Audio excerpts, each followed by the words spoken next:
Okay, friends, once again, welcome back and very good afternoon to everybody. I hope you all are safe, your family member, your parents, your relative, all are safe, and you are enjoying this new era, this new way of learning. Friends, we had just finished a chapter number 5 completely. So we can say we had completed a magnetism branch, but actually electromagnetism is still continuing. Friends, chapter number 1 to 8, chapter number 1 to 8 are in the same sequence. जैसे first and second chapter जो है वो static electricity के base पे भी dependent है। Electric charge को हमने स्टेशनरी स्टेट में रखा है और उसके साथ करस्पॉन्डेंट डिस्कशन हमने किया। थर्ड चैप्टर में हमने चार्ज को मूव कराया तो इलेक्ट्रिक करंट प्रोड्यूस हुआ एंड करंट के साथ जो कंसर्न्ड डिस्कशन था that is called the current electricity. So I can say first, second, and third chapters are based on the electricity branch of physics. After that, in the fourth chapter, we had discussed the effect of a current on the magnetic field. So how a current can produce a magnetic field that we had learned, and that is called a magnetic effect of electric current. And number 5, magnetism and magnetic material. So these two chapters are based on the magnetism.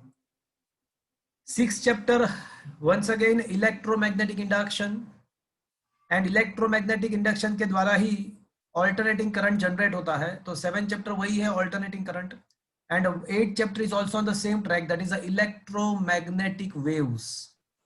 तो friends ये पूरा जो आपका physics के 14 chapters है, so from the 14th chapter the 8th chapter 1 to 8 chapter are based on the electricity and magnetism. मतलब 60% ये आपका जो 12th का जो फिजिक्स है उसमें 60% वेटेज जो है वो इलेक्ट्रिसिटी एंड मैग्नेटिज्म के साथ कंसर्न्ड है. फ्रेंड्स, आज हम अभी चैप्टर नंबर 5 के एमसीक्यू डिस्कस करने वाले हैं. देखो, मैंने आपको पहले भी बताया, आज मैं आपको वापस से एक बार बोल देता हूं कि MCQ are very very very important. It is playing a very important role. Number 1, to make your concept more sound. सबसे पहले आपका जो थ्योरी कंसेप्ट है उसको ज्यादा क्लियर करने के लिए, उसको ज्यादा साउंड करने के लिए ये एमसीक्यू बहुत ही काम लगते हैं. नंबर 2, आपके बोर्ड के एग्जाम में 50% एग्जाम या सीबीएसई है तो उसमें भी 70 मार्क्स का जो पेपर होगा उसमें से 20 या 25 मार्क्स के ऑब्जेक्टिव क्वेश्चन होंगे, वहां पे वो एमसीक्यू डेफिनेटली आपको हेल्प करेगा. सो फ्रेंड्स, चाहे बोर्ड है चाहे सीबीएसई बोर्ड है, दोनों हिसाब से एमसीक्यू इंपॉर्टेंट रोल प्ले करेगा बोर्ड के एग्जाम में. Number 3, in the good set examination almost the MCQ are based on whatever the notes I am going to provide. That is in the good set MCQ probably based on that notes. Number 4, for the competitive examination like a NEET and JEE, it is also important. So you must solve MCQ simultaneously with the me. I had already provided the notes for the 1 to 8 chapter. If you had not collected, please do collect it from the office. So friends, I hope कि आपने MCQ solve किए होंगे 5th chapter के. एक extra lecture लेके मैं 4th chapter के भी एमसीक्यू करा दूंगा. आज हम ये एमसीक्यू सॉल्व करके हम 6th चैप्टर चालू, मतलब 6th चैप्टर हम स्टार्ट करने वाले हैं. तो अभी कुछ एमसीक्यू मैं आपको सॉल्व करा देता हूं और उसके बाद कुछ एमसीक्यू आपको मुझे एज अ डाउट पूछना है फ्रॉम द सेल्फ लर्निंग. तो अभी ये जो टेक्सचुअल पार्ट जो है उसका एमसीक्यू मैं आपको 1 by 1 एक बार फटाफट अब डिस्कस कर लेते हैं. Number 1, a bar magnet of the magnetic moment M is placed in the uniform magnetic field B such that M parallel to B. Then what is happening to the force and torque? चलो friends, कोई मुझे बताएगा कि अगर हम कोई electrical dipole को uniform electric field में प्लेस करते हैं तो उसके ऊपर फोर्स कितना लगता है? 0. Because positive and negative charge के ऊपर इक्वल एंड अपोजिट फोर्स लगता है. तो सिमिलरली मैग्नेटिक डाइपोल को अगर यूनिफॉर्म मैग्नेटिक फील्ड में रखते हो तो उसके ऊपर भी जो फोर्स होगा वो साउथ पोल के ऊपर एंड नॉर्थ पोल के ऊपर इक्वल एंड अपोजिट फोर्स लगेगा, तो वो 0 हो जाएगा. बट टॉर्क लगता है, एंड टॉर्क का फॉर्मूला फ्रेंड्स आपको पता होगा क्या था? mb sin theta. अब यहाँ पे स्पेसिफिकली ऐसा बोला हुआ है कि m पैरेलल टू b, तो मतलब थीटा कितना होगा m एंड b के बीच में? 90। अरे पैरेलल है, 0 पैरेलल में 90 थोड़ी ना होता है। अच्छा हाँ, 0 0 0 sir, and sorry. Sine zero क्या होगा, साइन जीरो जीरो होता है, मतलब यहाँ पे टॉर्क भी जीरो होगा एंड फोर्स भी जीरो होगा, तो option A should be the right answer. Is that clear friends? Second, a magnet of the dipole moment 5 ampere meter square is lying in the uniform magnetic field of a something Tesla. Now we want to rotate it from 30-degree angle to the 45-degree angle. So what is the work required? चलो किसी को पता है work done का formula क्या है? Dipole को magnetic field में अगर रोटेट करना है θ1 पोजीशन से θ2 पोजीशन, तो what was the formula? MB cos theta 1 minus cos theta 2. Perfect, so that is exactly corelevant to the electricity. तो क्या ये क्वेश्चन मुझे सॉल्व करवाने की जरूरत है? आपको डाइपोल मोमेंट m दिया हुआ है, मैग्नेटिक फील्ड दिया हुआ है, θ1 and θ2 is provided. Can you do it yourself? Is it Yes, okay sir. Friends? Yes, sir. Okay, third one, in the geomagnetic poles, देखो पोल की बात है तो याद है ना आपको, मैग्नेटिक पोल में क्या होता है कि मैग्नेटिक फील्ड लाइंस जो होती है वो कंप्लीटली अर्थ के सरफेस के एग्जैक्टली परपेंडिकुलर होती है। तो पोल्स के ऊपर एग्जैक्टली जो मैग्नेटिक फील्ड लाइंस होती है वो कंप्लीटली परपेंडिकुलर होती है। तो करना क्या है वहां पे, in the magnetic pole a magnetic needle is allowed to rotate in the horizontal plane. देखो ये मैंने यहाँ पे सपोज कि मैं मैग्नेटिक पोल पे हूँ, बट मगर मैंने यहाँ पे अगर मैंने कोई मैग्नेटिक नीडल को कोई स्ट्रिंग के साथ टाइड करके यहाँ पे हैंग किया होता, तो वो क्या करती मैग्नेटिक ये नीडल, अगर ये नीडल को मैंने स्ट्रिंग के साथ टाइट करके अगर वहां पे मैंने उसको हैंग किया होता तो क्या होता पता है आपको? तो मैग्नेटिक नीडल है ना, वो ऐसे परपेंडिक मतलब ऐसे वर्टिकली अलाइन हो जाती, बिकॉज मैग्नेटिक फील्ड के direction, magnetic needle always align, try to align itself in the direction of magnetic field. तो मैग्नेटिक पोल पे अगर आप कोई मैग्नेटिक नीडल को स्ट्रिंग के साथ टाइट करके उसको हैंग करते तो वो ऐसे वर्टिकल अलाइन हो जाती, बट हमने क्या किया है कि उसको हॉरिजॉन्टल प्लेन में ही अलाउ किया हुआ है, उसको हम वर्टिकल प्लेन में जा सके ऐसा सिचुएशन हमने नहीं दिया है, उसको हॉरिजॉन्टल प्लेन में ही अलाउ किया हुआ है। अब उसके ऊपर जो फोर्स लगता है, टॉर्क लगता है, वो तो ऐसे लगता है कि उसका अलाइनमेंट वर्टिकल डायरेक्शन में होना चाहिए, बट वर्टिकल डायरेक्शन में तो हो ही नहीं सकता बिकॉज हमने अलाउ ही नहीं किया है। तो फिर क्या होगा? तो हॉरिजॉन्टल डायरेक्शन में तो कोई टॉर्क लगने वाला ही नहीं है, तो हॉरिजॉन्टल डायरेक्शन में कोई टॉर्क नहीं है, तो उसका मतलब ऐसा हुआ कि हॉरिजॉन्टल प्लेन में तो कहीं पे भी जाके वो रुक सकती है, कहीं पे भी अलाइन हो सकती है।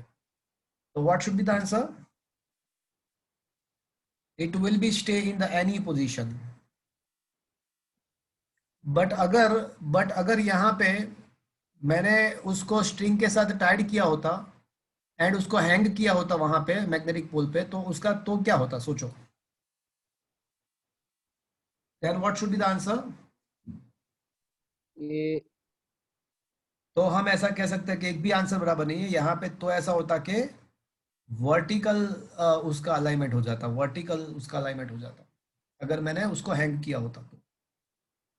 चलो question number 4, let r be the distance of a point on the axis of the bar magnet from the center, so what is the magnetic field? चलो एक्सिस पे मैग्नेटिक फील्ड का फॉर्मूला क्या है भैया, कोई बताएगा? एक्सिस पे magnetic field का फॉर्मूला क्या है? 2 k p upon r cube. So this is the formula of a magnetic field on the axis. So I can say B proportional to 1 upon r cube. But if you remember, this formula is valid only and only when the r is much greater than the length of the magnet. तो B proportional to r cube valid है, but वो कौन से condition के साथ valid है? अगर r is much larger than L, but क्या ये कंडीशन टेक्स्ट बुक दिया, क्या ये कंडीशन क्वेश्चन में दिया हुआ है? दिस कंडीशन इज गिवन और नो नो, तो फिर which will be the more precise answer? तो फिर डी आंसर, तो then option D will be the more precise answer. अगर कंडीशन प्रोवाइड करते ही यहाँ पे क्वेश्चन के अंदर तो ऑप्शन बी आता, बट यहाँ पे जो है वो ऑप्शन डी आएगा। Is that clear friends? Yes sir. Yes, sir. Okay, question number 5, a place where the horizontal component of magnetic field is zero. कौन सा प्लेस है कि जहां पे हॉरिजॉन्टल कंपोनेंट जीरो होता है? तो यहाँ पे ये क्वेश्चन है कि the place at which the horizontal component become zero. तो ऐसा मुझे प्लेस फाइंड करना है कि जहां पे हॉरिजॉन्टल कंपोनेंट जीरो होता है। तो एक काम करो, हॉरिजॉन्टल कंपोनेंट जीरो ले लेते हैं।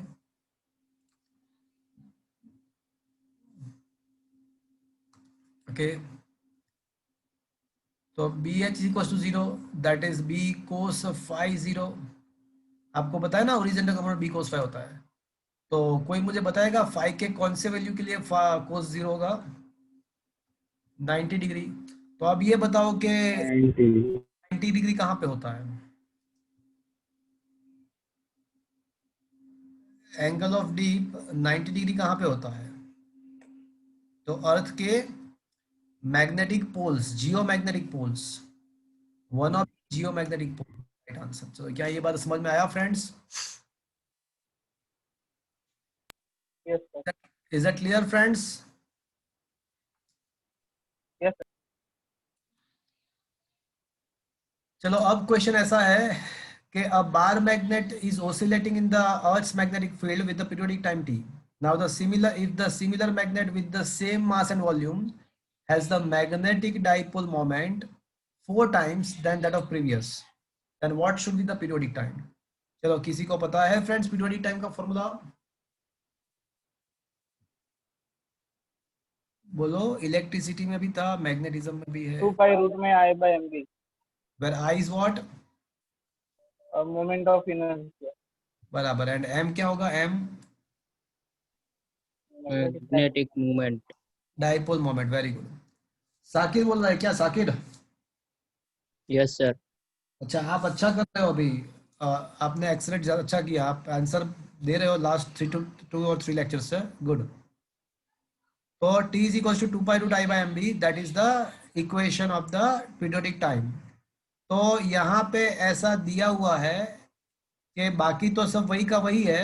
देखो उसका वॉल्यूम एंड मास नहीं चेंज हो रहा है, मतलब डाइपोल, मतलब जो मोमेंट ऑफ इनर्शिया है वो चेंज नहीं हो रहा है। मैग्नेटिक फील्ड भी अर्थ का ही रहेगा।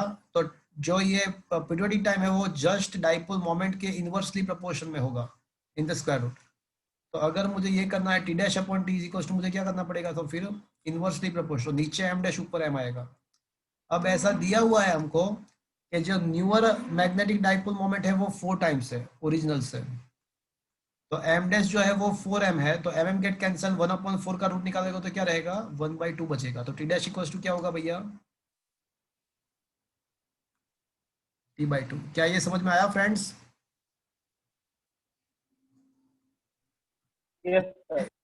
Is it understood friends? Yes, sir. Okay.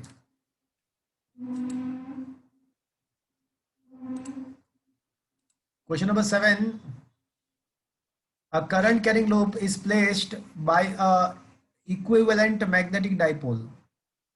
देखो यहाँ पे ऐसा है कि भाई मैग्नेटिक डाइपोल के बदले मुझे करंट कैरिंग लूप प्लेस करना है। मैग्नेटिक डाइपोल का मतलब क्या हुआ?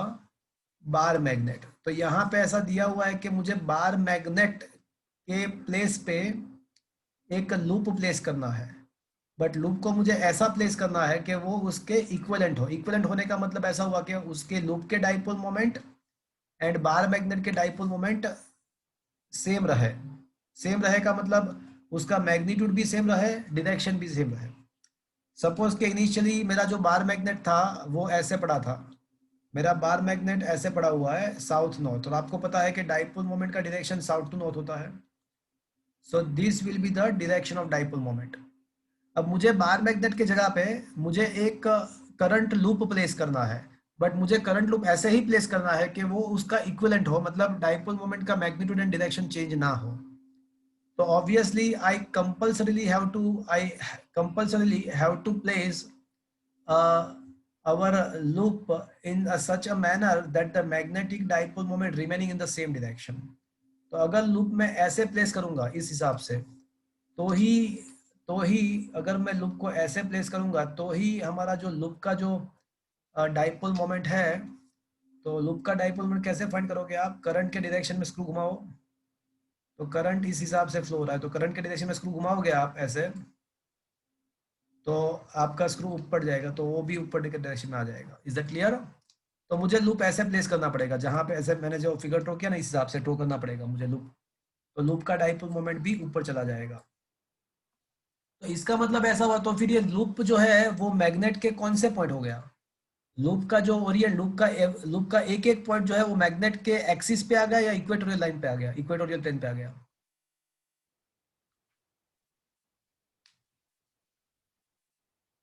तो मुझे ये बताओ कि लूप का जो एवरी पॉइंट है वो मैग्नेट के एक्सिस पे आया या इक्वेटोरियल प्लेन पे आया? Equatorial plane. हाँ।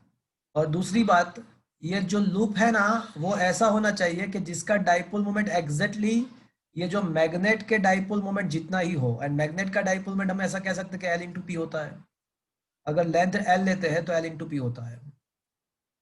तो फ्रेंड्स, ये लूप का जो डाइपोल मोमेंट है that must be constant, that must be equivalent to the dipole moment of the magnet. तो question number 7 and 9 both the questions are over. तो दोनों में एक ही चीज किया हुआ है कि a current carrying loop is placed bye a magnet, और यहाँ पे भी ऐसा ही है कि current loop carrying the current I is replaced by the bar magnet. दोनों में ऐसा ही किया हुआ है कि लूप को बार मैग्नेट से रिप्लेस किया है। तो लूप का कोई भी पॉइंट है वो कौन सा प्लेन कहाँ पे आ जाएगा, तो कि भाई मैग्ने equatorial plane of a magnet. और उसके लिए और एक चीज के L into P must be constant, P into L must be constant, remaining constant, because मुझे डाइपोल मोमेंट का डायरेक्शन भी चेंज नहीं करना है और डाइपोल मोमेंट का मैग्नीट्यूड भी चेंज नहीं करना है। उस इक्विवेलेंट का मतलब ही वही हुआ। तो डाइपोल मोमेंट का मैग्नीट्यूड चेंज रहेगा, मतलब एल इंटू पी कॉन्स्टेंट रहेगा, और डायरेक्शन चेंज नहीं करने के लिए आपको क्या करना पड़ेगा, लूप को इक्वेटोरियल प्लेन में प्लेस करना पड़ेगा। Is it clear friends? Yes, sir. Okay, question number 8। Horizontal and vertical का मतलब मैग्नेटिक फील्ड आर सेम। चलो, आपको दिया हुआ है कि B H and B B same है। अब आपको पता है कि tan phi is equals to bv upon bh. You know this formula? Are you aware about this formula, friends? Yes, हाँ sir. सर। अब वो दोनों सेम है तो 1 हो जाएगा, तो phi का वैल्यू कितना आ जाएगा? So that should be a 45 degree. Is it understood? Okay. Yes, sir. Yes, sir. Come to the question number 10. Two magnets of a same dipole moment are arranged in the perpendicular manner. So what is the net dipole moment? तो friends, आपको पता है कि dipole moment is a vector quantity. Dipole moment जो है वो vector quantity है। तो अगर आपको सिस्टम का रिजल्टेंट डाइपोल मोमेंट फाइंड करना है, तो सिस्टम के अंदर जितने भी डाइपोल मोमेंट है उसका वेक्टर एडिशन करना पड़ेगा। तो याद करो friends, vector R is equals to vector A plus B है, तो उसका मतलब ऐसा हुआ कि वेक्टर आर का मैग्नीट्यूड इज इक्वल्स टू, याद है आपको क्या करना है? तो ये आपका इफेक्टिव नेट डाइपोल मोमेंट हो गया। तो net dipole moment is equals to m1 square plus, क्या ये आपको फॉर्मूला याद है? कोई भी वेक्टर एडिशन के लिए ये आप फॉर्मूला अप्लाई कर सकते हो।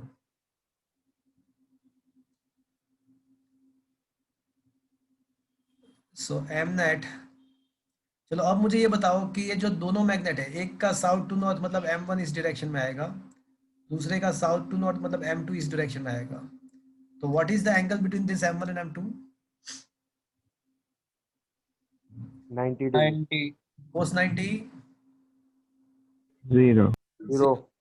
तो ये तो 0 हो जाएगा, तो बाकी बचेगा m1 square plus m2 square. अब दोनों का डाइपोल मोमेंट तो m ही है, तो can I say it is a 2m square. So what is the effective dipole moment of the system?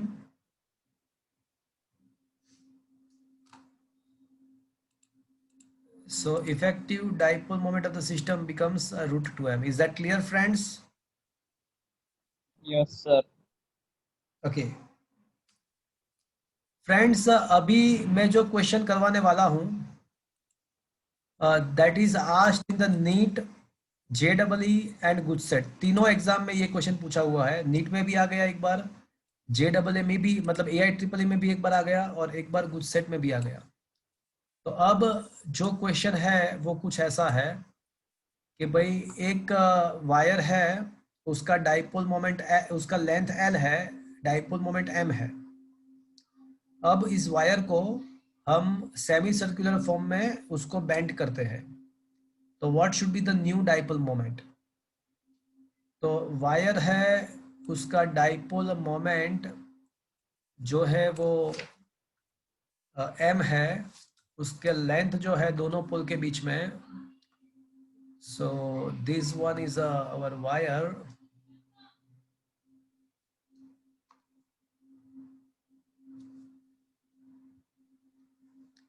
ये साउथ पोल है, ये नॉर्थ पोल है, और लेंथ एल है। तो फ्रेंड्स इसका डाइपोल मोमेंट क्या हो जाएगा फ्रेंड्स, पोल स्ट्रेंथ उसका P है, north pole strength, south pole strength, P is a pole strength.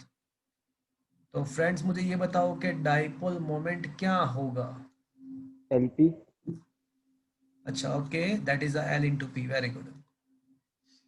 अब जो क्वेश्चन गुजसेट के अंदर पूछा था, जो बोर्ड के एग्जाम के अंदर गुजसेट में, अभी मैं वो क्वेश्चन करवा रहा हूँ आपको कि जो गुजसेट में पूछा था, केस नंबर 1। अब इस वायर को it is bent in a semicircular form।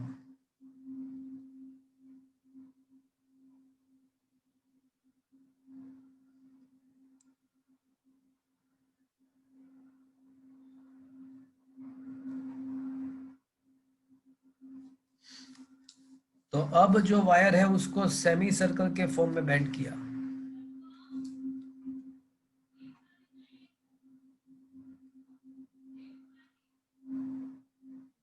तो ये हो गया साउथ पोल, ये नॉर्थ पोल। तो अभी कोई मुझे बताएगा what is the distance between the two पोल।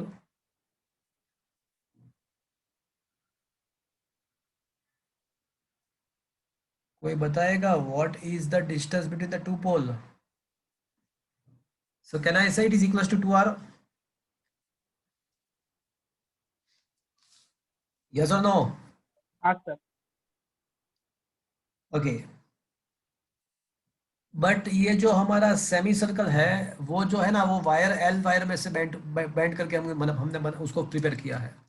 ये जो सेमी सर्कल है that is we prepare from the wire of length L. तो friends can I say L is equals to pi R. The length of the wire is equals to length of the semi circle, that is equals to pi are.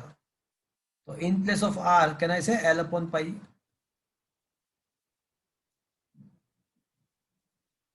Yes और no? Yes sir. तो friends अभी जो M dash है that will be equals to 2 into R into P, but R के बदले में क्या लिख सकता हूँ, एल अपॉन पाई। अब फ्रेंड्स एल इंटू पी तो क्या है, M. That is the original our older dipole moment. तो इसका जो आंसर आएगा वो 2m अपॉन पाई आएगा।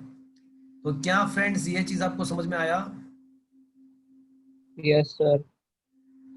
केस 2, ये जो क्वेश्चन था वो एक बार बोर्ड के एग्जाम में भी आ गया, और एक बार गुजसेट के एग्जाम में भी ये क्वेश्चन पूछा गया था। अब जो नीट में क्वेश्चन पूछा गया था उसकी बात कर रहा हूं कि a wire is bent to form arc which makes angle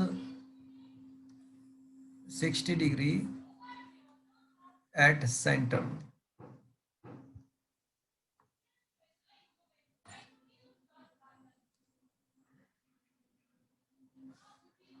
अभी ऐसा दिया हुआ है कि जो वायर है ना, वो ऐसा आर्क फॉर्म कर रहा है कि जो सर्कल के सेंटर के साथ 60 डिग्री एंगल फॉर्म करे।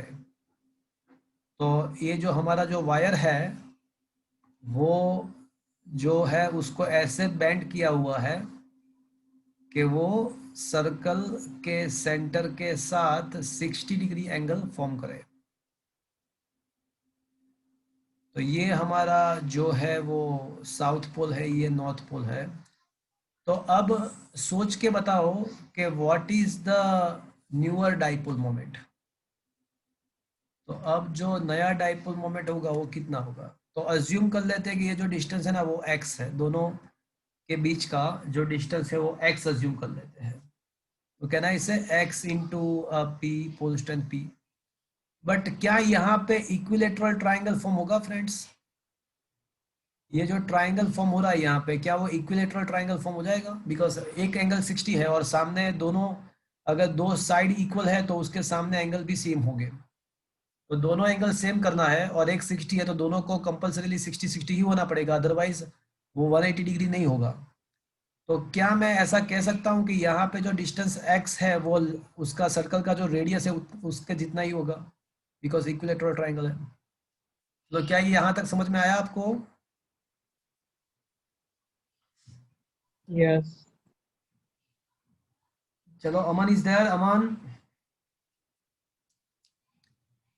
अमन है वहां पे, Aman, Aman is there. Okay, Aastha, Yes, sir. Okay, ये समझ में आया। Yes, sir. ओके, तो कोई मुझे बताएगा अब मुझे क्या करना चाहिए, एनीबडी। मुझे तो एम के फॉर्म में लाना है, जो फाइनल आंसर है वो एम के फॉर्म में लाना है। That was asked in the NEET 2016। तो मुझे एम के फॉर्म में लाना है, तो अब मैं क्या करूंगा, या हाँ ये जो है, Divide and multiply.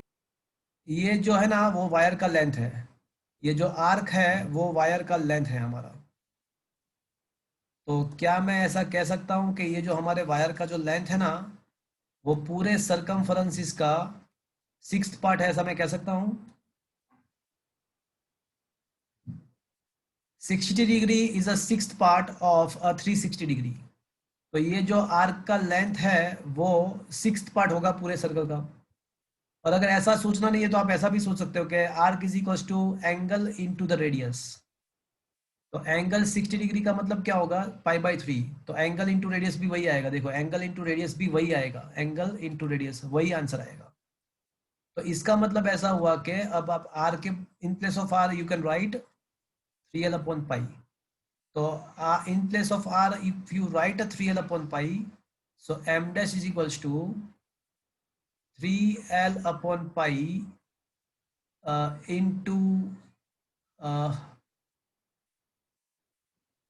into p। चलो क्या ये बात आपको समझ में आया फ्रेंड्स। अब L Yes, sir. क्या है, l into p तो क्या है, ओरिजिनल डाइपोल मोमेंट है। So that was the question asked in the NEET examination. तो क्या भैया ये समझ में आया friends. Is it okay friends. हाँ सर। जो Yes, क्वेश्चन, sir. हाँ अभी जो क्वेश्चन मैं कराऊंगा वो एक बार AI-EEE में पूछा हुआ है। सर बोलो। Sir m dash is equal to આપણે डिस्टेंस बिटवीन नॉर्थ पोल ને સાઉથ પોલ ઇન્ટુ p લઈએ हाँ તો l તો આપણે પેલું પાય થીટા પણ 180 ઇન્ટુ ડાયરેક્ટ p કરી દઈએ તો no no ચાલે no no no no no no no distance in the case number 2, distance between the south pole and north pole is a x, is a x। so newer dipole moment, newer देखो older and newer को ध्यान में रखो। तो newer dipole moment is equal to x into P. But ये जो x है ना वो रेडियस जितना ही है तो r इंटू पी हो जाएगा। सो that is the newer dipole moment. अब ओरिजिनल डाइपोल मोमेंट यहाँ पे देखो, look at the equation number 1, that is the original dipole moment. तो वहां पे दो पोल के बीच में डिस्टेंस l था। तो हम अभी न्यूअर डाइपोल मोमेंट फाइंड कर रहे हैं। तो न्यूअर डाइपोल मोमेंट हमको मिला r इंटू पी। अब r को मैंने l में कन्वर्ट किया, बिकॉज अब ये जो वायर था उसको मैंने ऐसे आर्क में कन्वर्ट किया हुआ है। तो r एंड l के बीच में हमने रिलेशन डिराइव किया और वो रिलेशन का यूज वापस से यहाँ पे हमने प्लेस किया। तो हमको आंसर मिला m dash equals to 3l into p by pi। अब l into p जो है ना वो older dip original dipole moment, older जब वायर स्ट्रेट था एट दैट टाइम। तो वायर स्ट्रेट था at that time, dipole moment m है। तो अब जो नया डाइपोल मोमेंट है ये कर्व करके ये डिग्री एंगल बनने के बाद, तो इसका आंसर ये आएगा, Is that clear now? Yes, sir. Original dipole moment LP है और न्यूअर डाइपोल मोमेंट जो है वो हमें फाइंड करना है. Okay, in every cases. Is it okay now? Sir Yes, sir. हाँ बोलो. પણ ડિસ્ટન્સની જગ્યાએ ઓલો આર્કનો ફોર્મ્યુલા યુઝ કરીએ તો એ જ આવે છે. हाँ, क्या करना है बोलो. तो वही तो मैं बोल रहा हूँ कि अब ये length of the arc equals to angle into radius, तो उसमें क्या प्रॉब्लम है? હા sir. But that was the length of the arc. It is not the distance between the two pole. It will be the length of the arc. Or distance between the two pole is the direct distance between the two pole, and that is a x. That is a r here. X is equals to r. तो L अलग है और newer dipole moment में r अलग है, distance अलग है, L अलग है. Is that clear to you? હા sir. Distance between the two pole is not the L. It is the x now. Okay. In the third case, the wire is bent to form a arc which makes angle 120 degree at a center. अब wire जो है उसको bend किया और ऐसे bend किया कि जो सर्कल का जो सेंटर है वहां पे उसका एंगल 120 डिग्री फॉर्म हो रहा है. तो एंगल जो है वो अभी 120 डिग्री फॉर्म हो रहा है.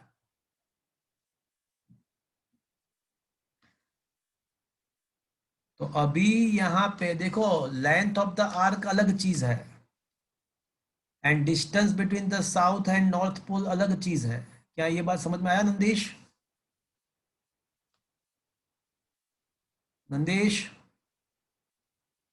करो. देखो, सूरज है तो कभी बोलता ही नहीं है. Yes, sir. Nandi, Suraj is there? Nand Yes, sir. Okay.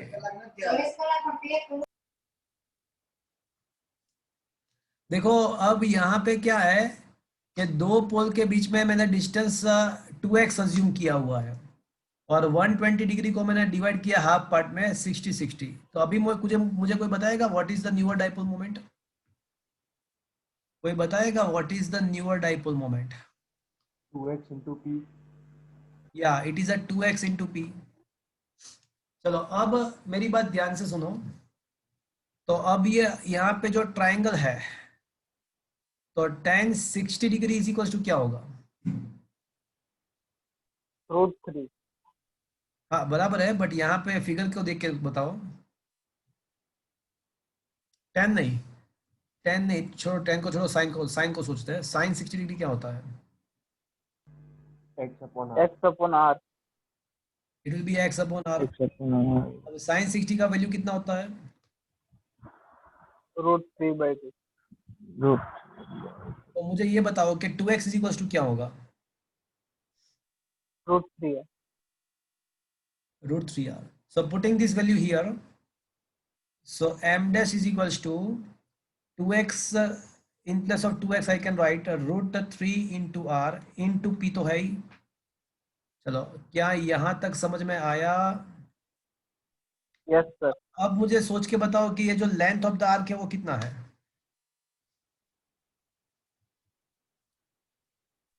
Pi r theta upon 180. Okay, but simple ऐसा भी कह सकते हो कि length upon arc is length of arc is equal to angle into radius pi R theta upon 180 pi R theta upon 180. 80 भी कर सकते हो. या सिंपल, आप चाहे कोई भी मेथड से जाओ, you will get the same answer. मैं सिंपली ऐसा कह सकता हूं कि ये जो लेंथ ऑफ द आर्क है वो पूरे सरकमफरेंस इसका थर्ड पार्ट होगा. हाँ, yes, sir. Is that clear? Yes, sir. तो वो आप आर थीटा अपॉन 180 करोगे ना तो भी यही आंसर आएगा. So it will be a 2 pi by 3 into R. तो अब in place of R I can right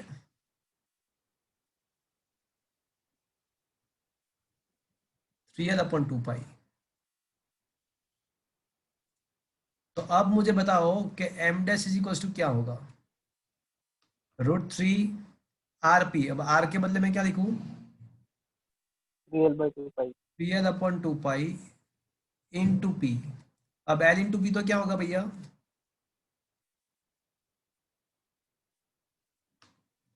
dipole moment, original dipole, magnetic dipole. original dipole moment when the wire was straight. So that question was asked in the AI triple E somewhere. तो ये question AI triple में पूछा था।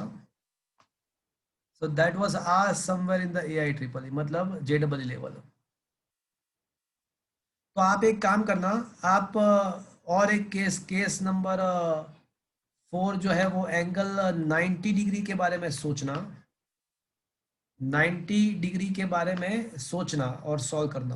Okay, तो 90 degree करके इसको solve करना, एक ट्राई करना extra cases. Is that clear friends? क्या ये फ्रेंड्स आपको समझ में आया? Yes sir. Okay,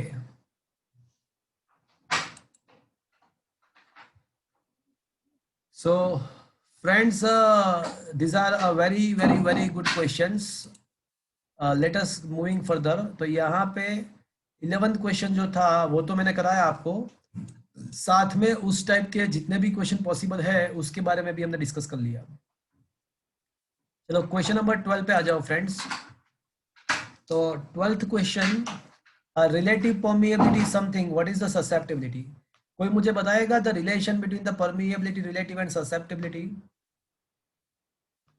mu is equal to mu r. 1 + Chi m। हाँ, 1 + Chi m is equal to mu R. तो अगर Chi m फाइंड करना है तो क्या करोगे आप? r minus. म्यू आर -1 करना पड़ेगा। तो आपको ये 0.075 -1 करना पड़ेगा, तो ये नेगेटिव समथिंग आएगा। और कोई अगर आपको ऐसा पूछे कि द मटेरियल का type, the material is of which type, उसका टाइप डायमैग्नेटिक। वो डायमैग्नेटिक है। सही बात है। तनिष्क, मैंने तेरे को एक काम दिया था, वो तूने किया नहीं। हाँ सर, मैंने अभी आपको आपके फोन में वो मैसेज व्हाट्सएप किया, ओके देख लो एक बार। Okay okay.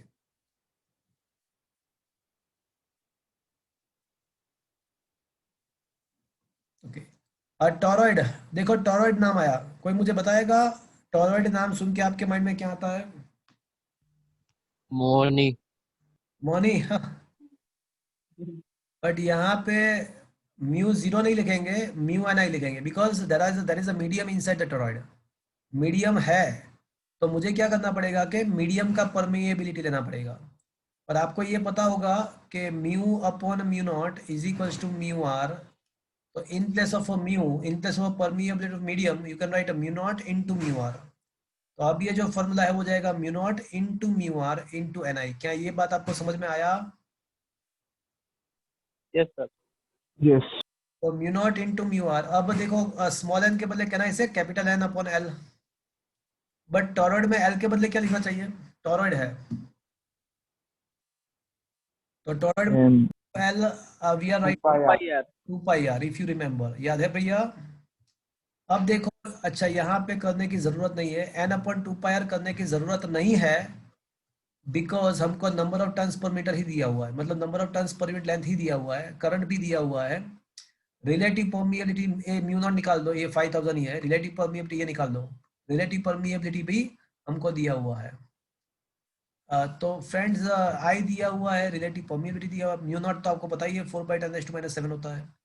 You just place the value, get the answer. Is a clear friends? Yes sir. देखो ये क्वेश्चन करा दिया है, at place earth magnetic horizontal component is root 3 times than the vertical component. So horizontal component is a root 3 times than the vertical component. अब आपको पता है कि tan phi जो होता है वो bv अपॉन bh होता है। तो bv का जो वैल्यू है वो bv अपॉन bh हो जाएगा 1/√3 हो जाएगा। तो phi का कौन सा वैल्यू होगा 1/√3 के लिए?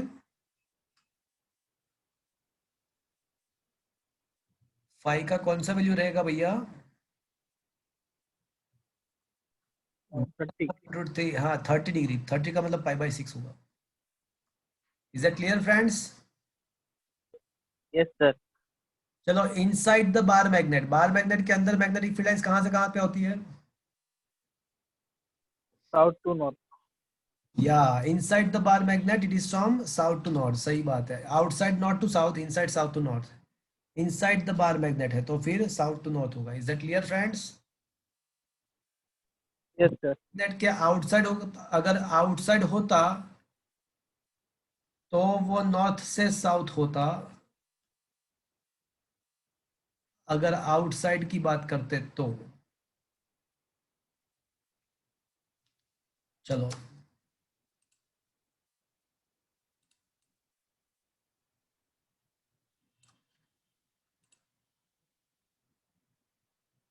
Question number 16, a place where the vertical component is zero. चलो वर्टिकल कंपोनेंट जीरो करना है तो बीवी जीरो, तो बीवी तो है भैया बी साइन फाई जीरो, तो बी साइन फाई जीरो है तो साइन फाई भी जीरो, तो फाई का वैल्यू भी जीरो ही रहेगा। Angle of D at that place must be a zero. चलो अब ऐसा दिया हुआ है कि magnetic needle kept in the horizontal surface oscillates in the earth's magnetic field. Now if the temperature of the needle is raised beyond the Curie temperature, याद करो Curie temperature पे क्या होता था फ्रेंड्स? Saturation. नहीं भैया, क्यूरी टेम्परेचर पे थोड़ी हाँ, ना। Ferromagnetic material, paramagnetic material. हाँ कौन बोला, कौन बोला? दूषी दूषी। ऋषि एकदम परफेक्ट। क्यूरी टेम्परेचर पे क्या होता था कि फेरोमैग्नेटिक मटेरियल पैरामैग्नेटिक में कन्वर्ट हो रहा था, और इसका मतलब कि सारे एटम्स जो थे वो रैंडमाइज हो जा रहे, सारे एटम्स रैंडमाइज हो जा रहे थे।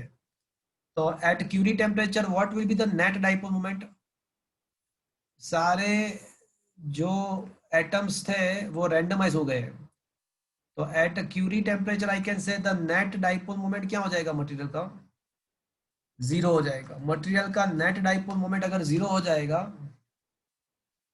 तो पीरियोडिक टाइम तो आपको पता है कि 2π√I/mb है। अब m जीरो हो गया तो पीरियोडिक टाइम इनफाइनाइट हो जाएगा, मतलब frequency is equals to 1 upon periodic time, तो फ्रीक्वेंसी जीरो हो जाएगा। तो फ्रीक्वेंसी जीरो होना इसका मतलब कि needle stop oscillating, that should be the answer. चलो क्या ये बात आपको समझ में आया? Yes sir. चलो नॉन यूनिफॉर्म मैग्नेटिक फील्ड है और डायामैग्नेटिक प्लेस को सब्सटेंस को रखा हुआ है तो क्या होगा? कोई नॉन यूनिफॉर्म मैग्नेटिक फील्ड के अंदर हम डायामैग्नेटिक मटेरियल को रखते हैं तो क्या होता है?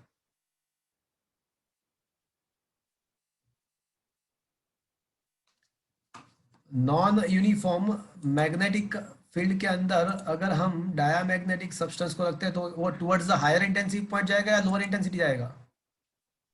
Lower. तो है कोई ऐसा ऑप्शन कि हाई इंटेंसिटी से लोअर इंटेंसिटी तरफ जाएगा? ऐसा कोई ऑप्शन है? ये ऑप्शन। ऑप्शन है from the strong magnetic field to the region of weak magnetic field, that is the right answer. Is it okay friends? Yes sir.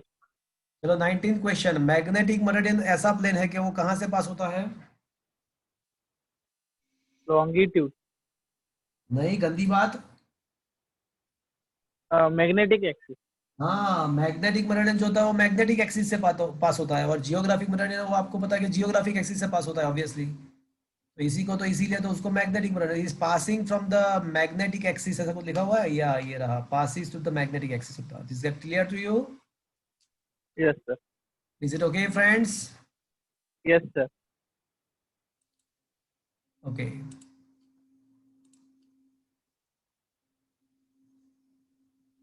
चलो magnetisation of the vacuum, vacuum का magnetisation कितना होता है? Zero. अरे भाई magnetisation का मतलब क्या हुआ? Dipole moment इंड्यूसिस per unit volume. अब भाई वैक्यूम में कोई एटम ही नहीं है तो उसमें इंडक्शन कहाँ से होगा? तो वैक्यूम के लिए डाइपोल मोमेंट इंड्यूस ही नहीं होगा तो मैग्नेटाइजेशन जीरो होगा। वैक्यूम के लिए फ्रेंड्स याद रखना कि वैक्यूम जो है ना उसके लिए मैग्नेटाइजेशन जीरो होता है। नंबर टू, उसका जो रिलेटिव परमिएबिलिटी ससेप्टिबिलिटी जो तो वो भी जीरो होता है। एंड नंबर थ्री, उसका जो रिलेटिव परमिएबिलिटी है म्यू आर वो वन होता है। ये तीन चीज आपको याद रखना है, वैसे मैंने आपको ये बताया होगा। Magnetic needle kept in the non parallel magnetic field. देखो मैग्नेटिक नीडल का मतलब एक सिंपल मैग्नेट है। तो अगर आप कोई मैग्नेट को, डाइपोल को नॉन यूनिफॉर्म मैग्नेटिक फील्ड में रखते हो तो क्या क्या होगा? याद करो 11, याद करो electricity. Non uniform magnetic field में अगर डाइपोल रखते हो तो उसके ऊपर क्या क्या लगेगा? Sir both torque and force. हाँ, फोर्स भी लगेगा, टॉर्क भी लगेगा। बट अगर वो पैरेलल हो जाएगा, अगर वो पैरेलल है मैग्नेटिक फील्ड के, तो वो क्या हो जाएगा फिर? तो सिर्फ फोर्स लगेगा, हाँ, तो फिर टॉर्क फोर्स नहीं। लगेगा। पर यहाँ पे तो ऐसा कुछ दिया हुआ नहीं है। तो यहाँ पे हाँ, नॉन पैरेलल प्रोवाइड किया हुआ है कि नॉन पैरेलल है, तो डेफिनेटली क्या लगेगा? बोथ। दोनों। तो दोनों लगेंगे, फोर्स एंड टॉर्क दोनों दोनों लगेंगे। क्या ये पता चला आपको फ्रेंड्स? Yes sir. 22। देखो, बार मैग्नेट है, उसका लेंथ एल है और उसको दो पार्ट में कट किया हुआ है। दो हिसाब से कट किया है, एक तो parallel to the length and perpendicular to the length. दो हिसाब से। यहाँ पे परपेंडिकुलर टू लेंथ कट किया हुआ है, मतलब इसीलिए तो L/2 हो रहा है। तो pole strength and dipole moment के बारे में क्या कह सकते हैं? तो अभी मैं जो आपको कराऊंगा वो बहुत ही अलग अलग टाइप के, बहुत सारे कॉम्पिटिटिव एग्जामिनेशंस के अंदर मैंने बहुत बार ये टॉपिक देखा हुआ है। इसको थोड़ा शांति से समझ लेना।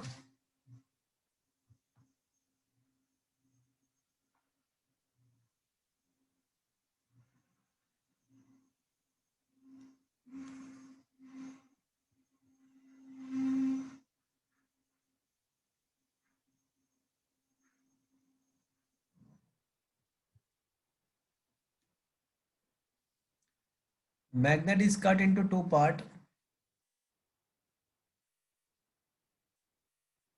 Perpendicular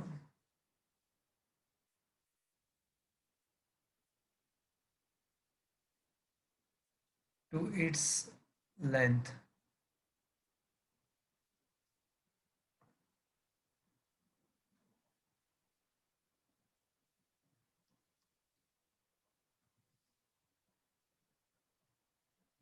Case 2.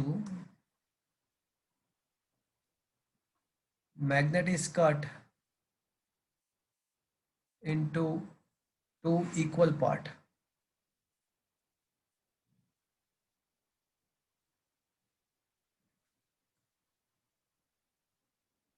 Parallel to its length.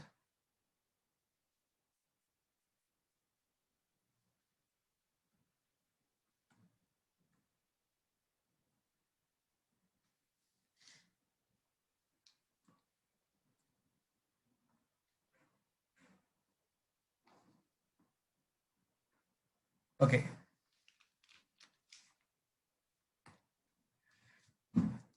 देखो, इन द केस नंबर 1 ऐसा दिया हुआ है कि मैग्नेट को कट किया है, ऐसे कट किया है कि उसके लेंथ के परपेंडिकुलर इक्वल पार्ट में कट किया है, ऐसे। मतलब दोनों पार्ट के लेंथ L/2 हो जाएगा। दोनों पार्ट के जो लेंथ है वो L/2 हो जाएगा।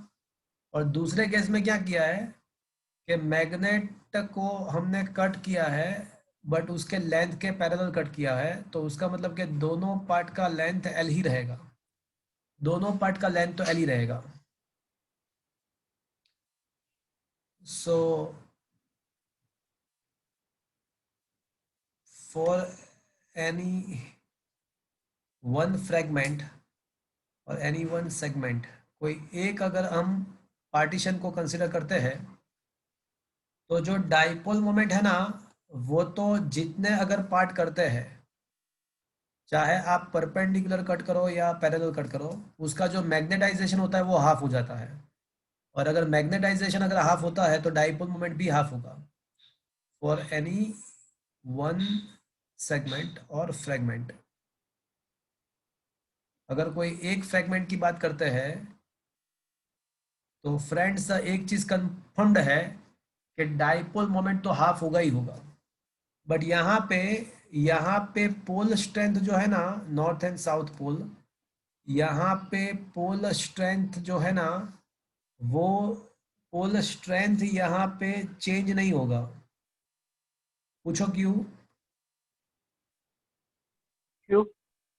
देखो आप सोचो कि डाइपोल मोमेंट जो है वो तो आपको पता चला ना कि भाई अगर आप कोई एक पार्ट करते हो, इक्वली दो पार्ट में डिवाइड करते हो, तो हर एक पार्ट का डाइपोल मोमेंट तो हाफ हो ही जाएगा, बिकॉज मैग्नेटाइजेशन हाफ होता है। तो डाइपोल मोमेंट तो हाफ हो ही जाएगा, वो तो कंफर्म्ड है, चाहे कोई भी हिसाब से आप कट करो। बट आपको पता है कि dipole moment is equal to L into P. तो यहाँ पे देखो कोई एक फ्रेगमेंट के एल के बारे में क्या कह सकते हो आप? लेंथ के बारे में क्या कह सकते हो? L/2। तो लेंथ तो हाफ हो ही रहा है। तो पोल स्ट्रेंथ के बारे में क्या कह सकते हो आप? डाइपोल मोमेंट भी हाफ हो रहा है, लेंथ भी हाफ, पोल स्ट्रेंथ वो भी आप। must be remains the same. Is it understood friends? Because अगर पोल स्ट्रेंथ भी आप हाफ करते हो, देखो सिंपल सी बात है, pole strength equals to dipole moment upon length. अब डाइपोल मोमेंट भी हाफ हो रहा है, लेंथ भी हाफ हो रहा है, तो pole strength remains the same.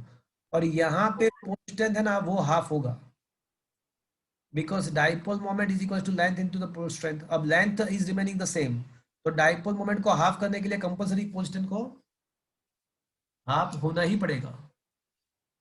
Length constant है यहाँ पे, तो पोल स्ट्रेंथ को अगर आप हाफ करना, डाइपोल मोमेंट को हाफ करना है तो पोल स्ट्रेंथ को हाफ करना ही पड़ेगा। तो सिंपल आप ऐसा याद सर रखते हैं। हाँ बोलो बोलो सर बोलो। सर हम एक 2 मीटर का मैग्नेटिक रॉड लिए, 2 मीटर, तो वो उतना ही फोर्स लगेगा निडल पे जितना 1 मीटर का रॉड लगा था। क्या बोल रहे हो आप? तो पोल स्ट्रेंथ सेम ही रहेगा, तो चाहे 1 मीटर का रॉड ले, हम चाहे 1 मीटर का मैग्नेट ले या 2 मीटर का मैग्नेट, फोर्स तो सेम ही लगेगा ना। किसकी बात, किसके किसके फोर्स की बात कर रहे हो आप? वो मतलब मैग्नेटिक फोर्स, किसके द्वारा, किसके ऊपर? रॉड के द्वारा किसी आयन फिलिंग्स के ऊपर। रॉड वो मैग्नेटिक है। देखो आप क्या पूछना चाहते हो मैं आपको बताऊं। पहली बात के individual existence of the pole is not possible. आप जो बोल रहे हो ना, वो क्या बोल रहे हो कि कोई अगर कोई मैग्नेटिक पोल जैसे चार्ज क्यू है, तो उसको इलेक्ट्रिक फील्ड के अंदर रखते हैं तो फोर्स क्यू ई होता, क्यू इंटू ई होता है। तो सिमिलरली अगर कोई पोल स्ट्रेंथ पी है, उसको मैग्नेटिक फील्ड के बी, एक्सटर्नल मैग्नेटिक फील्ड के बी के अंदर रखते हैं, तो पी इंटू बी होता है। बट नहीं सर, वो नहीं बोल रहा हूँ। हाँ मेरी बात सुन लो, पहली बात ये है कि individual existence of the pole is not possible. तो यहाँ पे आपको इंडिविजुअल चार्ज के फॉर्मूला अप्लाई कर ही नहीं पाओगे, यहाँ पे डाइपोल है। तो डाइपोल के द्वारा जो मैग्नेटिक फील्ड प्रोड्यूस होता है, भले ही पोल स्ट्रेंथ सेकंड केस में, फर्स्ट केस में पोल स्ट्रेंथ सेम रहता है, बट डाइपोल के द्वारा जो मैग्नेटिक फील्ड प्रोड्यूस होता है उसमें पोल स्ट्रेंथ कहीं पे नहीं आता, उसमें डाइपोल मोमेंट आती है 2kp upon R cube minus kp upon R cube. तो अगर डाइपोल मोमेंट हाफ हो रही है, तो उसके हिसाब से उसका मैग्नेटिक फील्ड भी हाफ ही होगा। तो उसके द्वारा अब ये डाइपोल, अब ये कोई एक मैग्नेट के द्वारा फ्रैगमेंट होने के बाद, कोई एक फ्रैगमेंट के द्वारा कोई भी दूसरे मटेरियल पे जो फोर्स लगेगा वो हाफ ही हो जाएगा, बिकॉज उसका डाइपोल मोमेंट हाफ हो रहा है। Is it understood? सर तो फिर पोल स्ट्रेंथ का काम क्या है? पोल स्ट्रेंथ एक इमेजिनरी चीज है। जैसे इलेक्ट्रिसिटी के अंदर जैसे चार्ज रियली होता है, तो उसके अकॉर्डिंगली मैग्नेटिज्म में हमको कुछ तो डिफाइन करना था, तो वो डिफाइन किया हमने पोल स्ट्रेंथ से। ऐसे कोई मैग्नेट के अंदर ऐसा आप देखो चार्ज को आप फिजिबली देख सकते हो, पॉजिटिव चार्ज नेगेटिव चार्ज निकाल सकते हो, बट कोई मैग्नेट है तो उसके अंदर से आप पोल स्ट्रेंथ उसको बाहर नहीं निकाल सकते। वो जस्ट हमने अज्यूम किया है इलेक्ट्रिसिटी के साथ कोरिलेट करने के लिए। कोई मैग्नेट के अंदर आपको कभी पोल साउथ पोल और नॉर्थ पोल आपको दिखाई नहीं देंगे। इलेक्ट्रिक डाइपोल में आप देखोगे तो दिखाई देंगे, आपको पॉजिटिव चार्ज दिखाई देगा, नेगेटिव चार्ज दिखाई देगा। बट डाइपोल, मैग्नेटिक डाइपोल के अंदर कभी आप साउथ पोल या नॉर्थ पोल देख नहीं पाओगे, बट उसका इफेक्ट होगा। मैग्नेटिक फील्ड लाइंस बाहर आएगी, अंदर अंदर एंटर होगी, वो इफेक्ट है इसका। तो इसके लिए हमने ये पोल स्ट्रेंथ को इमेज किया है, अज्यूम किया है, डिफाइन किया है। Is it understood? Yes sir. Sir तो पोल स्ट्रेंथ और मैग्नेटिक फोर्स के बीच में कोई रिलेशन नहीं है ना, कि वो बढ़ेगा तो ये भी मैग्नेटिक पोल बढ़ेगा? का जो स्ट्रेंथ है वही तो पोल स्ट्रेंथ है। आप मैग्नेट के अंदर पोल्स है ऐसा हमको मानना पड़ेगा, उसको हम सेपरेट नहीं कर पाएंगे। किसी ने देखा भी नहीं है, किसी ने मैग्नेटिक पोल को देखा ही नहीं है फिजिकली, बट वो है ऐसा हम अज्यूम करेंगे, तो ही उसका मैग्नेटिक फील्ड लाइंस, तो ही उसके सारे इक्वेशन फॉर्मूला हम डिराइव कर पाएंगे। बट इलेक्ट्रिक चार्ज में वो रियलिटी है, वो आप देख सकते हो पॉजिटिव चार्ज नेगेटिव चार्ज को, उसको सेपरेट भी कर सकते हो। Is that clear? तो सर मतलब मैं ये बोलना चाहता हूँ कि magnetic force is proportional to pole strength, ऐसा कुछ रिलेशन है या ऐसा कुछ अरे उस भाई पे मैं डिपेंड नहीं करता है? अरे वही है ना, चार्ज का जो स्ट्रेंथ है उसको हम इलेक्ट्रिक चार्ज बोलते हैं, तो मैग्नेटिक पोल का जो स्ट्रेंथ है उसको पोल स्ट्रेंथ बोलते हैं। तो आप क्या ओके पूछना सर। क्यों चाहते हो, मतलब magnetic pole and pole strength, तो मैग्नेटिक पोल का ही पोल स्ट्रेंथ होता है, तो रिलेशन है ना, तो वही तो। सर हाँ, हाँ सर, मतलब मैं वो बोलना चाहता था कि फोर्स तो डाइपोल मोमेंट पर डिपेंड करेगा ना, कि डाइपोल मोमेंट जितना ज्यादा उतना फोर्स ज्यादा, हाँ मतलब तो मैं वही मैग्नेटिक फील्ड ज्यादा।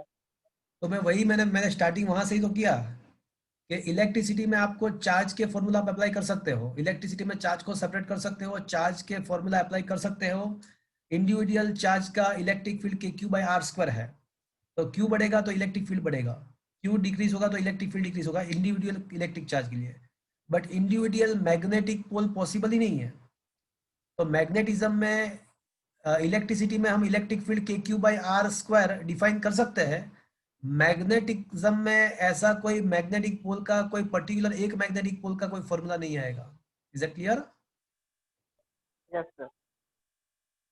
तो मैग्नेटिक फील्ड में क्या आएगा, डाइपोल के फॉर्मूला आएंगे। Is it clear? मैंने वहां से ही इसीलिए स्टार्ट किया। Okay sir. अब आप शायद कोरिलेट कर सकते हो मैं जो बोल रहा था स्टार्टिंग में वो। हाँ सर। अब फर्स्ट केस में dipole moment, and first and second दोनों केस में डाइपोल मोमेंट तो हाफ होगा ही होगा, बट फर्स्ट केस में पोल स्ट्रेंथ चेंज नहीं होगा, सेकंड केस में पोल स्ट्रेंथ चेंज हो जाएगा। अब पीरियोडिक टाइम की बात कर रहे हैं,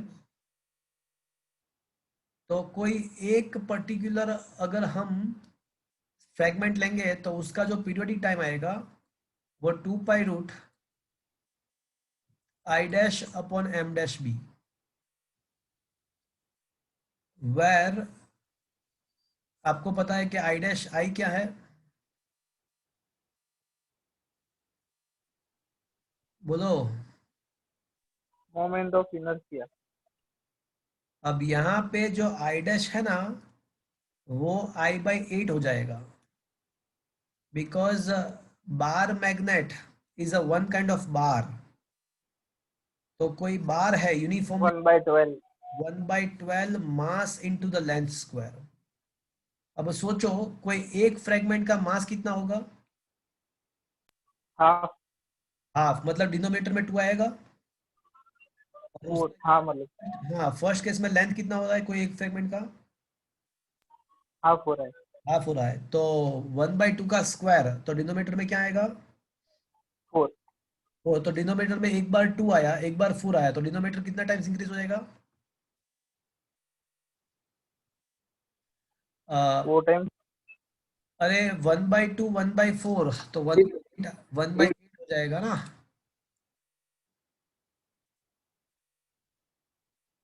हाँ सर।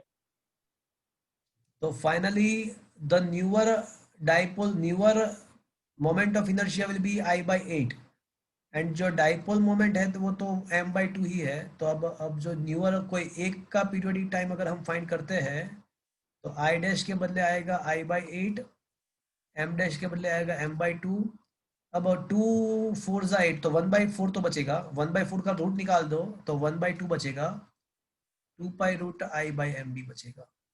अब ये 2 पाई रूट I/m भी तो ओरिजिनल पीरियोडिक टाइम है। तो finally the conclusion is that if we divide this magnet into this kind of two fragments, then periodic time of the each fragments is equals to T/2.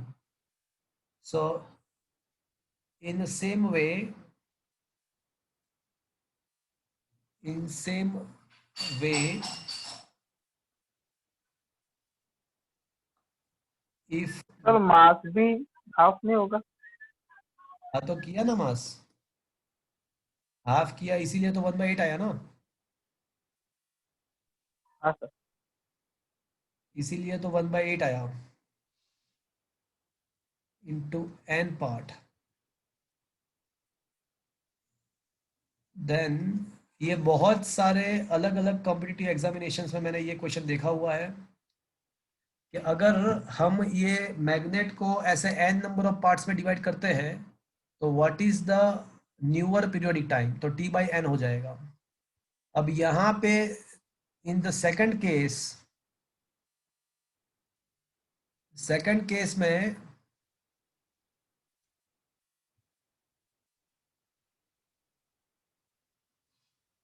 Periodic time कोई एक fragment का 2 pi root, but यहाँ पे जो I dash होगा ना वो exactly I/2 ही आएगा। क्यों? Because the moment of inertia is equal to 1/12 mass into the length square. अब देखो यहाँ पे कोई एक फ्रेगमेंट का लेंथ के बारे में क्या कह सकते हैं, कोई एक सेम फ्रेगमेंट लेंथ के बारे में क्या कह सकते हैं? सेम रहे, लेंथ तो सेम ही रहना रहेगा, बट मास के बारे में क्या कह सकते हैं? वो आधा हो जाएगा। वो आधा होगा, मास तो आधा हो रहा है ना, तो डेफिनेटली क्या होगा, अगर मास इनर्शिया भी आधा। डाइपोल, ये जो मोमेंट ऑफ इनर्शिया भी आधा ही होगा, और डाइपोल मोमेंट तो ऑलरेडी हाफ हो ही रहा है। तो अब T dash equal to 2 pi root I dash के बदले I/2, एम डैश के बदले m/2। अब बाई टू दोनों साइड से कैंसिल, तो 2 पाई रूट I/m भी आ जाएगा। मतलब क्या हुआ कि पीरियोडिक टाइम वही रहेगा।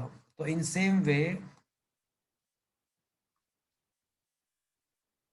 If a magnet is divide magnet is divide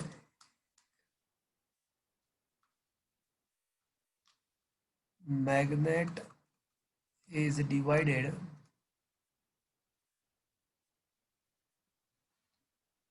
into n parts, then also for each part t dash remains the t। तो उसमें t/n आ रहा था, यहाँ पे t dash equal to t आएगा। Is that clear friends? Yes sir. Sir ये तो rod की बात, अगर सर्कुलर टाइप दिया होता मैग्नेट तो। जनरली बार मैग्नेट ही होता है, और बार मैग्नेट का मतलब बार ही हुआ। ओके चलो next question. When a paramagnetic substance is brought near the north pole, चलो पैरामैग्नेटिक मटेरियल को नॉर्थ पोल के बाजू में लाते हो, तो पैरामैग्नेटिक मटेरियल क्या करेगा? अगर मैग्नेट के बाजू में लाओगे तो पैरामैग्नेटिक मटेरियल क्या करेगा? अट्रैक्ट। attract तो पैरामैग्नेटिक मटेरियल जो है वो नॉर्थ पोल के तरफ अट्रैक्ट करेगा, बिकॉज उसका टेंडेंसी जो होता है वो हायर इंटेंसिटी में जाने का होता है, तो वो टुवर्ड्स द पोल अट्रैक्ट करेगा। तो it is experience the attraction. अब ये जो 24th क्वेश्चन है वो बहुत ही अच्छा क्वेश्चन है, last question of the textual. तो क्वेश्चन ऐसा है, क्या steamer would like to move in the direction makes an angle 10 degree south with the west. चलो ये स्टीमर को जाना है साउथ से वेस्ट के तरफ, 10 डिग्री एंगल फॉर्म हो इस डायरेक्शन में जाना है। तो this is the direction of steamer, और ये नॉर्थ साउथ ईस्ट वेस्ट। आपको तो ये तो पता है ना कि वो direction making tendency south with the west. ये साउथ विद द वेस्ट का मतलब towards the south from the west, towards the south with from the west. तो ये 10 डिग्री है। अब दूसरा क्या दिया है कि भाई the declination over here is 17 degree west from the north.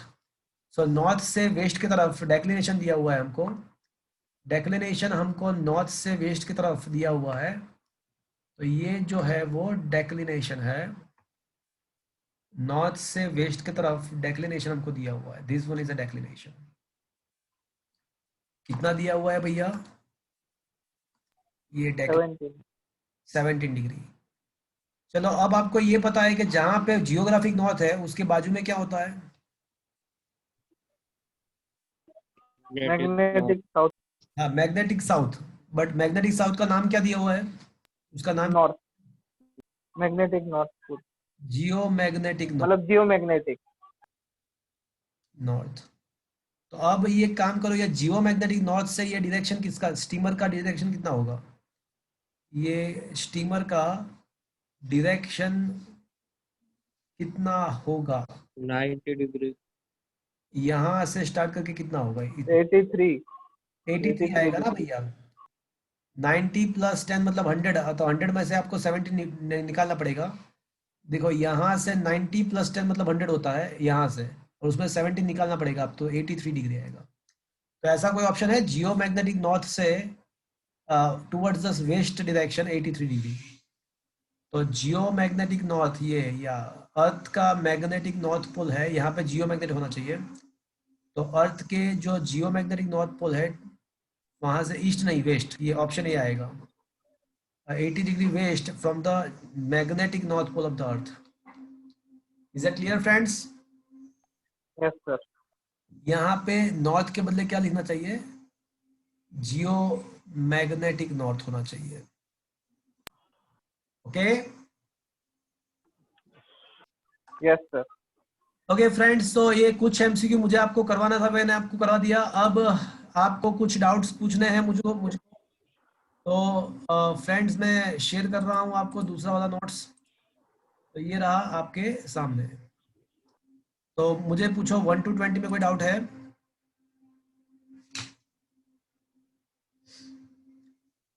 वैसे अगर आपने सॉल्व किया हो है तो ये बहुत ही सिंपल है। 2-3 एमसीक्यू ऐसे है कि जिसमें डाउट पूछने लायक है, अच्छे क्वेश्चन है, बहुत सारे, बहुत ही अच्छे हैं। पर तो भी किसी को पूछना है 1 to 20?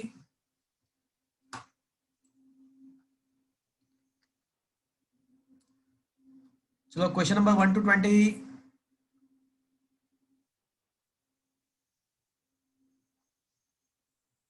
20 to 40।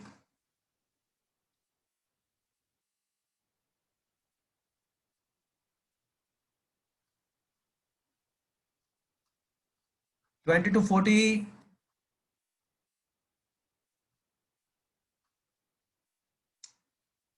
40 to 60।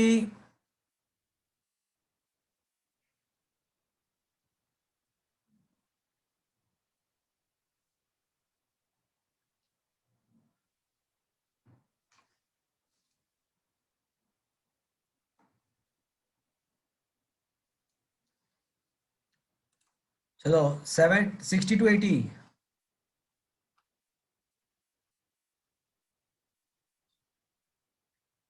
फ्रेंड्स आप लोग सॉल्व कर रहे हो या नहीं कर रहे हो?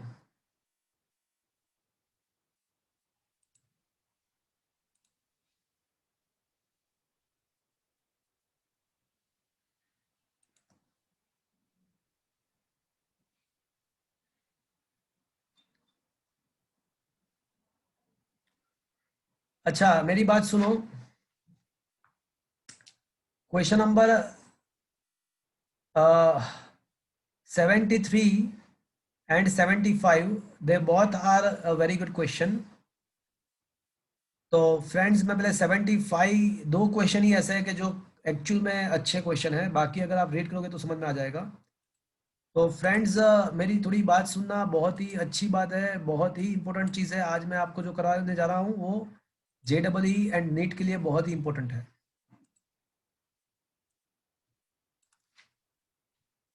पहले टेम्परेचर के बारे में सोचते हैं।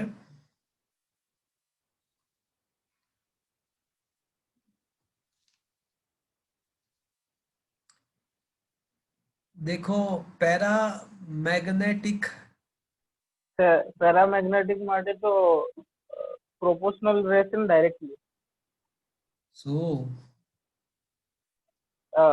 Susceptibility absolute temperature.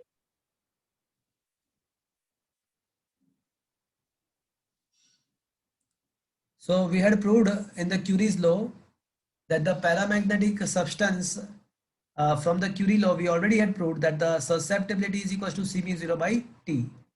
So chi m proportional to 1 upon absolute temperature. So it is inversely proportional to the temperature. So if you draw the graph, of susceptibility versus temperature, it is a it is a hyperbola like this. So this graph is hyperbola. Friends ये paramagnetic की बात हो गई. अब diamagnetic जो material होते हैं उसकी ससेप्टिबिलिटी टेम्परेचर के ऊपर डिपेंडेंट नहीं है. Diamagnetic material Chi-M is not depend on the temperature. Sir બોલો. સર મેં જે હમણાં ફાઇલ બનાવી છે ને તમને આપી છે ને એમાં મેં પેરામેગ્નેટિકમાં તો ઇન્વર્સિંગ લખ્યું પણ ડાયામેગ્નેટિકમાં directly proportional to the directly proportional લખ્યું છે કારણ કે એચવરમાં આપ્યું છે બટ વેરિએશન બહુ સ્મોલ છે. हाँ, so almost independent. So diamagnetic की जो ससेप्टिबिलिटी होती है वो टेम्परेचर के साथ वेराई नहीं करती है, या वेराई करती है तो निग्लिजिबल ही होती है. तो उसका जो ग्राफ है that will be like this. चलो मैंने ये जीरो लाइन के नीचे क्यों बताया, कोई मुझे बताएगा? नेगेटिव बिकॉज आपको पता है कि डायामैग्नेटिक का ससेप्टिबिलिटी होता है वो नेगेटिव होता है, पैरामैग्नेटिक का जो ससेप्टिबिलिटी होता है वो पॉजिटिव होता है. Is that clear? Yes sir. And ferromagnetic material,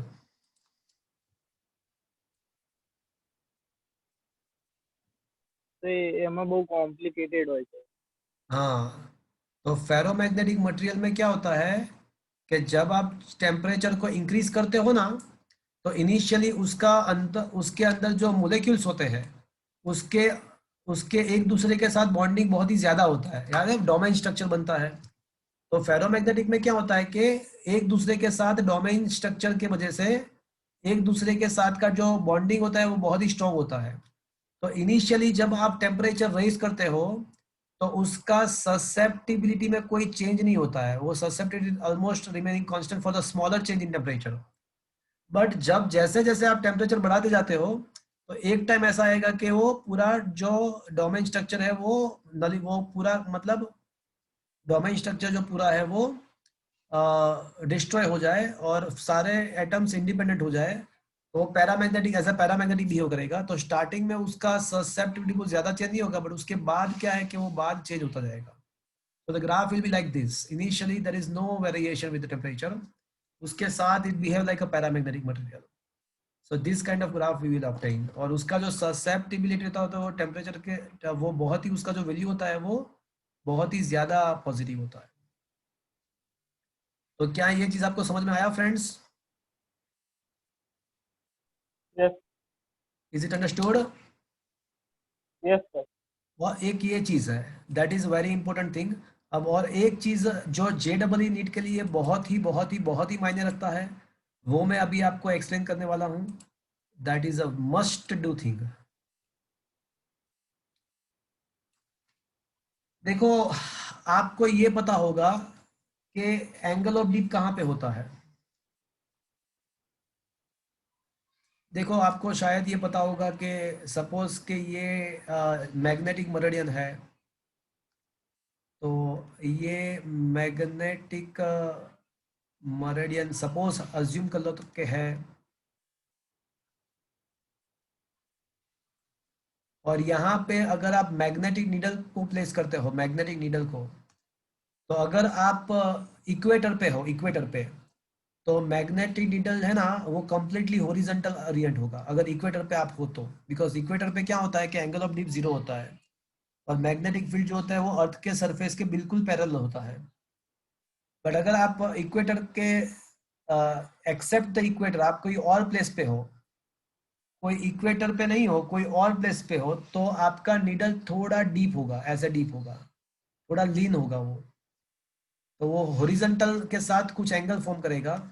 और आपको पता है कि ये हॉरिजॉन्टल साथ के साथ जो एंगल फॉर्म होता है वो क्या होता है, उसको क्या बोलते हैं भैया?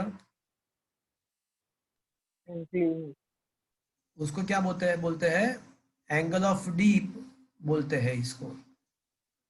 और ये आपका हो गया हॉरिजॉन्टल कंपोनेंट, ये हो गया आपका vertical component. Vertical component towards the centre of the अर्थ होता है और हॉरिजॉन्टल कंपोनेंट अर्थ के, ये अर्थ का सरफेस है, ये जो है वो अर्थ का सरफेस है।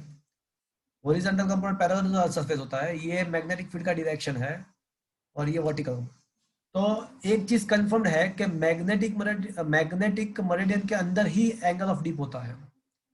तो एंगल ऑफ डीप का जो लोकेशन है वो मैग्नेटिक मेरिडियन के अंदर ही होता है, ये चीज आपको याद रखना है। तो ये चीज आपको अभी ये पता चल गया कि भाई angle of dip is always formed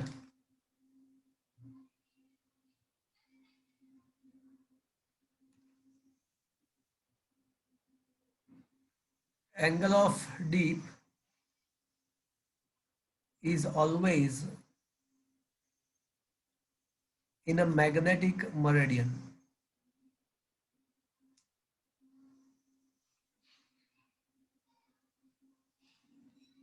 जो एंगल ऑफ डीप होता है वो ऑलवेज मैग्नेटिक मेरिडियन के अंदर ही होता है, that is to be always remember. तो अगर आपको कोई और प्लेन पे एंगल ऑफ डीप दिया हुआ है, मैग्नेटिक मेरिडियन के अंदर नहीं है, कोई और प्लेन है वहां पे आपको एंगल ऑफ डीप दिया हुआ है, तो उसका मतलब आपको ऐसा समझना है कि वो फेक एंगल ऑफ डीप है, वो ट्रू एंगल ऑफ डीप नहीं है।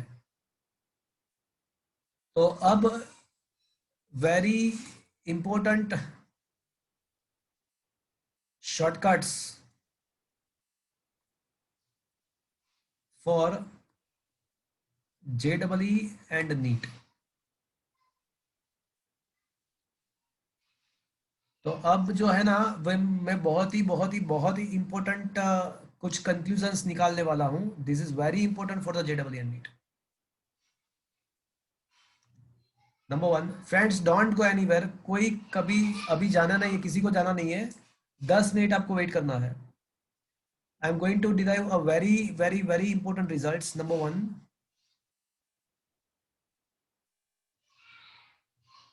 relation between true and fake angle of deep. Now the question is that कि ये fake angle of deep का मतलब क्या हुआ, तो वो आपको अभी 2 मिनट में समझ में आ जाएगा। What is the meaning of the fake angle of deep, आपको 2 मिनट में समझ में आ जाएगा। फ्रेंड्स अज्यूम करो कि ये हमारा मैग्नेटिक मेरिडियन है, this one is a magnetic meridian.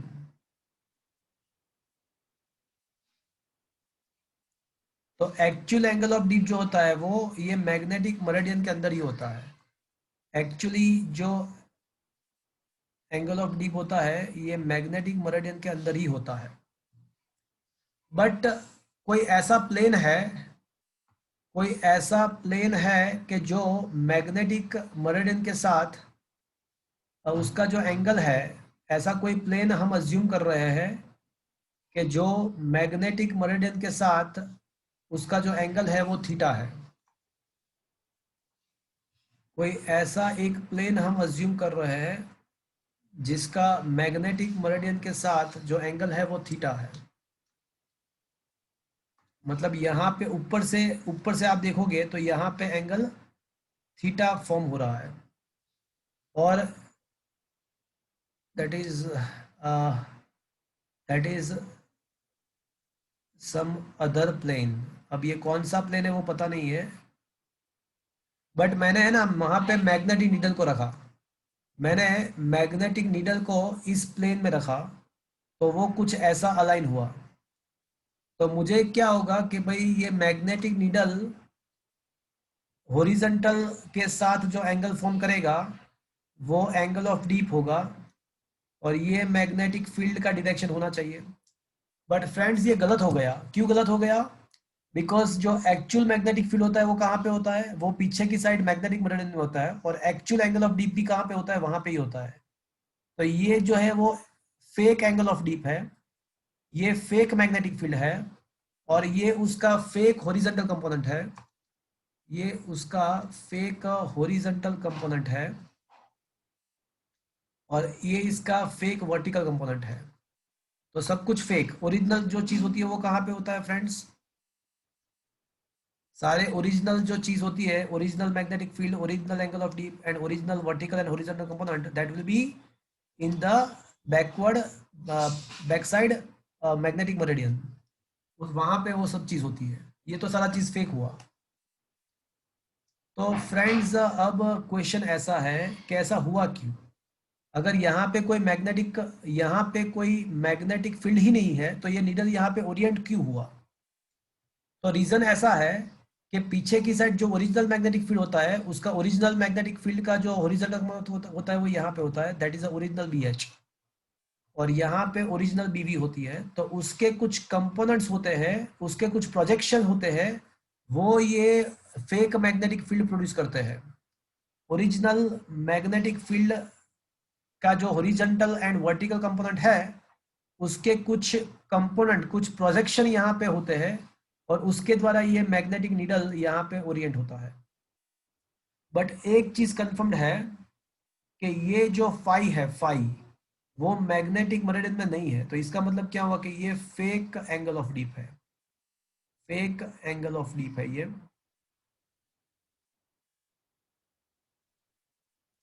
तो for phi dash I can say B H dash is equals to b dash cos phi dash, and bv dash I can say b dash sin phi dash। तो इसके द्वारा मैं ऐसा कह सकता हूं कि tan phi dash जो है वो bv dash upon bh dash है। नाउ फ्रॉम फिगर, चलो कोई मुझे बताएगा ये bh dash प्रोड्यूस होने का रीजन कौन सा है? ये जो bh dash प्रोड्यूस हो रहा है उसका रीजन कौन सा है? तो ये जो बी एच डैश प्रोड्यूस हुआ उसका मेन रीजन क्या है? तो कि भाई ये जो बी एच डैश है ना, जो वो बी एच का ही प्रोजेक्शन है। तो यहाँ पे एंगल ऊपर की साइड से देखोगे आप यहाँ से, तो एंगल थीटा बन रहा है। तो B H dash equal to actually क्या होगा? कोई बताएगा मुझे? सर कुछ पता नहीं चल रहा। नहीं, देखो पहले तो मेरी बात ये सुनो कि एक्चुअल एंगल ऑफ डीप कहाँ पे होता है, मुझे ये बताओ।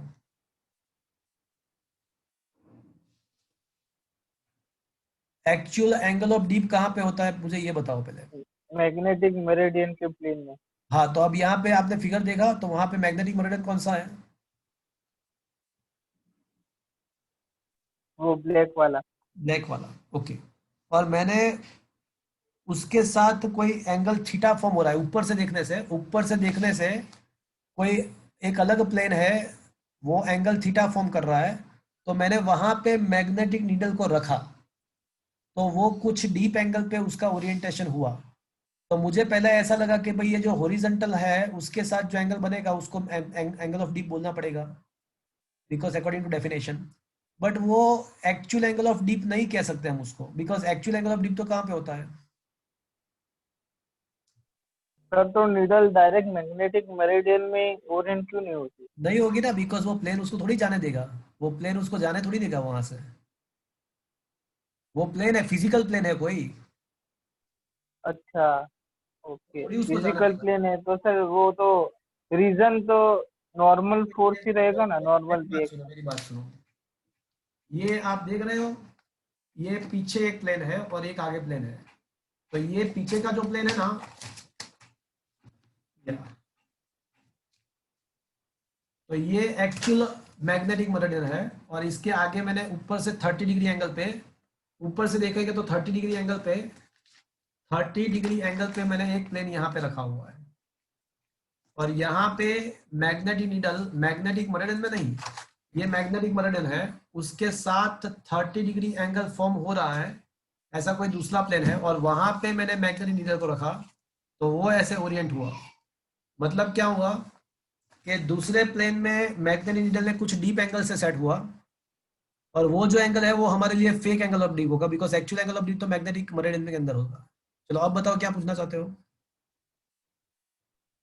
सर बट वैल्यू तो सेम ही रहेगी डीप एंगल की, क्योंकि वो पैरेलल वो हॉरिजॉन्टल से तो। अब वो वैल्यू फेक एंग, अभी टारगेट क्या है हमारा, क्या टारगेट देखो, टॉपिक क्या लिखा मैंने? Relation between fake and true हाँ, तो एंगल वो ऑफ क्या होगा वही तो मैं प्रूव करूंगा। वो क्या होगा वो आप मत सोचो, वो मैं प्रूव करूंगा। बट अभी आप इतना सोचो कि ये जो एंगल है वो एक्चुअल एंगल ऑफ डीप नहीं होगा, क्या इतना पता चला आपको? Yes sir. अच्छा, तो ये बी एच डैश भी एक्चुअल नहीं है, बी बी डैश भी एक्चुअल नहीं है, बी डैश भी एक्चुअल नहीं है। बट उसके लिए वैसे ही वो थ्योरी तो हम समझ सकते हैं कि भाई ये फॉर फाइव डैश, अगर फाइव डैश के बारे में सोचते हैं तो for phi dash B H dash equals to B dash cos phi dash, B B dash equals to B dash sine phi dash. चलो यहाँ तक समझ में आया अभी? Tan phi dash equals to B H dash upon. Yes sir. Yes sir. चलो अब मेरी बात ये है कि from figure, now from figure, अब मुझे ये बताओ कि ये जो बी एच प्रोड्यूस हो रहा है, बी एच डैश, उसका रीजन तो बी एच ही है, और बी एच का कौन सा वाला component B H dash produce करेगा? इन दोनों के बीच में एंगल थीटा है, ये जो एंगल बन रहा है वो दिख नहीं रहा है बट ये थीटा एंगल है, यहाँ पे एंगल थीटा है। तो बी एच डैश जो है कॉस कंपोनेंट। वो बी एच का कोस कंपोनेंट जो है वो बी एच डैश प्रोड्यूस करेगा। एंड बी बी डैश क्यों प्रोड्यूस हो रहा है? तो वो बीबी का कौन सा वाला कंपोनेंट है? वो बीबी का का तो कंपोनेंट ही नहीं है, सेम ही तो है। कंपोनेंट ही नहीं है, मतलब बीबी कोस जीरो लिखना चाहिए मुझे, क्या मैं ऐसा लिख यस सकता सर। हूँ? Yes sir. फेक बीबी बोलो या ट्रू बीबी बोलो, जो है वो वही वही का वही है। ओके, तो चाहे फेक बीबी बोलो या ट्रू बीबी बोलो, वही का वही है। Is that clear? Yes sir. From equation number one, from equation number one, tan phi dash is equals to bb dash upon bh dash, but just we had proved that the bb dash equals to bb and bh dash equals to bh cos theta. But okay, so now I can say, हाँ मतलब B V upon B H equals to tan theta. हाँ, tan phi dash into cos theta is equals to bv upon bh, but bv upon bh is equals to tan phi, tan phi five. where phi is, where phi is, true angle of D. yeah, where phi is the true value of angle of D, where phi is a true angle of D. So that's why a tan phi is equals to tan phi dash into cos theta. तो ये जो relation है वो जे double E के लिए बहुत ही, NEET के लिए बहुत ही काम का है। आपको ऐसा दिया हुआ है कि भाई मैग्नेटिक मेरिडियन के साथ कोई ऐसा कोई प्लेन है कि जो मैग्नेटिक मेरिडियन के साथ 30 डिग्री एंगल फॉर्म कर रहा है, और उस प्लेन के अंदर, उस प्लेन के अंदर जो एंगल ऑफ डीप है वो कोई 45 डिग्री है, assume fake angle of dip का वैल्यू 45 डिग्री है। तो what is the true value angle of dip? तो tan phi is equal to tan phi dash into cos theta. तो यहाँ पे थीटा क्या है? वो दो प्लेन के बीच का एंगल है। मैग्नेटिक मेरिडियन के साथ जो दूसरा प्लेन है वो कितने एंगल पे है? वो थीटा है। फाई जो होगा वो मैग्नेटिक मेरिडियन के अंदर होगा, वो यहाँ पे दिखाई नहीं दे रहा है, वो यहाँ पे हमको पीछे की साइड है इसलिए दिखाई नहीं दे रहा है। And phi dash is the fake angle of dip. So now it is understood. तो ये लास्ट रिजल्ट तो वैसे भी वेक्टर से तो हो ही जाएगा कि कोई दो वेक्टर है, उन दोनों के बीच में थीटा एंगल है। क्या बोल रहे हो? टेन थीटा में कहाँ पे वेक्टर आया? ओके, नाउ केस हाँ sir.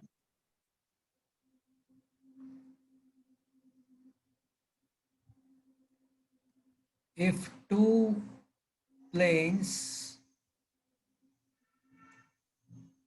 are perpendicular to each other, friends don't go anywhere, कहीं पे जाना नहीं है आपको, 10 मिनट वेट करना है। if two planes are perpendicular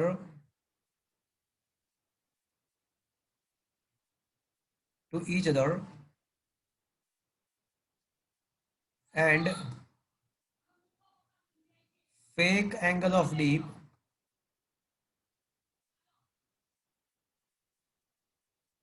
in them inside them is phi 1 and phi 2, then relation between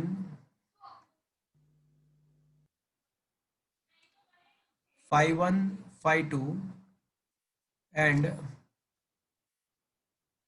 true angle of deep phi. अब मेरे पास दो प्लेन्स है, वो दोनों एक दूसरे से परपेंडिकुलर है, और उसके अंदर जो फेक एंगल ऑफ डीप है वो phi 1 एंड phi 2 है, और उसका मुझे ट्रू एंगल ऑफ डीप के साथ मुझे रिलेशन लाना है। तो मैं यहाँ पे कुछ रिलेशन डिराइव करूंगा, आप देखना।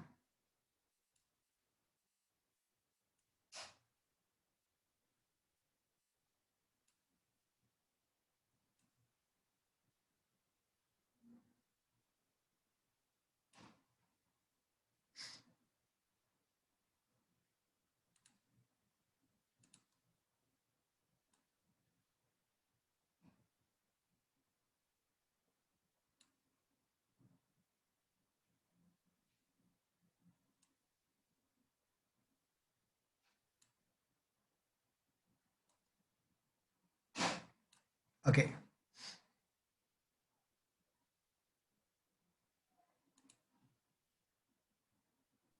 Sir 3 plane sir.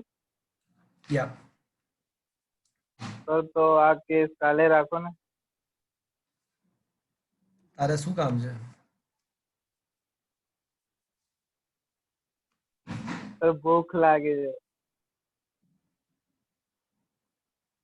ओके, देखो friends, here there are two planes are there which are perpendicular to each other, and उसके बीच में कहीं पे मैग्नेटिक मेरिडियन दिया हुआ है।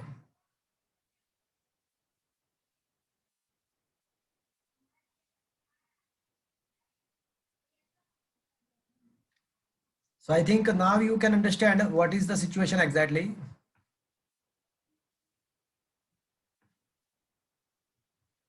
तो ये जो है ना वो प्लेन नंबर 1 है, और ये प्लेन नंबर 2 है, वो दोनों एक दूसरे से परपेंडिकुलर है, और यहाँ पे बीच में जो है वो मैग्नेटिक मेरिडियन है।